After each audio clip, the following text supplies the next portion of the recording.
ప్రతి పార్టీ కూడా దొంగ పార్టీయే. కేసులు అందరి మీద ఉన్నాయి.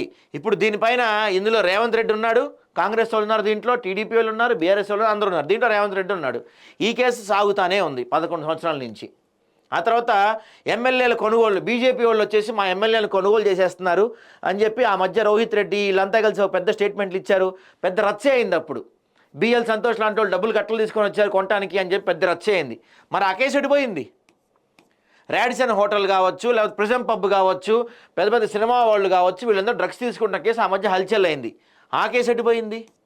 కాళేశ్వరం సాగుతానే ఉంది. నాయన చిన్నప్పుడు రుతురాగాలు సీరియల్ ఉండేది చూసారా? రుతురాగాలు, చక్రవాకం, మొగల రేకులన్న అయిపోద్దేమో కానీ కాళేశ్వరం ఎపిసోడ్ మాత్రం సాగుతానే ఉంది. మిషన్ భగీరథ ఏమైంది? అసలు మిషన్ భగీరథ కాదు, అది commission Bhagiratha. Sorry, mission Kakatiya కాదు, కమిషన్ కాకతీయ అని చెప్పారు. అదెటిపోయింది. మేము రాగానే దానిపైన ఎంక్వైరీ చేస్తాం, సంగతి తెలుస్తాం. అదెటిపోయింది. ఫోన్ ట్యాపింగ్ కేసు అయితే సాగుతానే ఉంది. ఈ ఫోన్ ట్యాపింగ్ కేసులో లైట్ తీసుకుంటుంది ఎవరు? అటు బీజేపీ వాళ్ళు లైట్ తీసుకుంటున్నారు, బీఆర్ఎస్ వాళ్ళు లైట్ తీసుకుంటున్నారు, కాంగ్రెస్ వాళ్ళు లైట్ తీసుకుంటున్నారు. ఎంతోమంది నష్టపోయారు తెలుసా ఈ ఫోన్ ట్యాపింగ్ కేసు వల్ల? కొన్ని వందల మంది నష్టపోయారు ఈ ఫోన్ ట్యాపింగ్ కేసు వల్ల. అదెటిపోయింది. ఫోన్ ట్యాపింగ్ కేసు పోయింది. జిఎస్టీ 3,000 కోట్ల స్కామ్ ఉన్న కేసు ఇది. దాదాపుగా 3,000 కోట్ల స్కామ్ ఉందండి ఈ కేసులో. జిఎస్టీ కేసు పట్టించుకునేటోడు లేడు. మరి F1 ఫార్ములా 1 కేసు ఏమైంది? సాగుతానే ఉంది అది కూడా.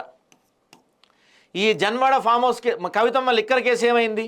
నడుస్తానే ఉంది. ఏకంగా 2-3 రాష్ట్రాల ప్రభుత్వాలే కూలిపోయినాయి ఆ కేసు వల్ల. మరి ఫామ్ హౌస్ కేసు ఏమైంది? మీ రాజపాకాల ఉన్నాడు, వాళ్ళ బామ్మర్ది డ్రగ్స్ తీసుకున్నాడు కూడా ప్రూవ్ అయింది.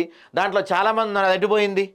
ధరణి అయితే వామ్మో, మేము రాగానే, మేము వచ్చిన తెల్లారి నుంచే మేము జనం అందరికీ ఈ బీఆర్ఎస్ వాళ్ళు దోచుకున్న స్థలాన్ని మేము పనిచేస్తాం, ధరణిని మేము తీసేస్తాం, ధరణిని బంగాళాఖాతంలో కలిపేస్తాం, భూభారత్ తీసుకొస్తాం, అది చేస్తాం ఇది చేస్తాం అని చెప్పారు. 14 నెలలు అయిపోయింది. గుంట భూమి తిరిగి తీసుకొచ్చారు మీరు రాష్ట్రంలో ఎక్కడన్నా? గుంట భూమి తిరిగి తీసుకొచ్చారా? నేను చెప్పేది ఏంటంటే క్లియర్గా అటు బీజేపీ అయినా, బీఆర్ఎస్ అయినా, కాంగ్రెస్ అయినా అందరూ దొంగలే.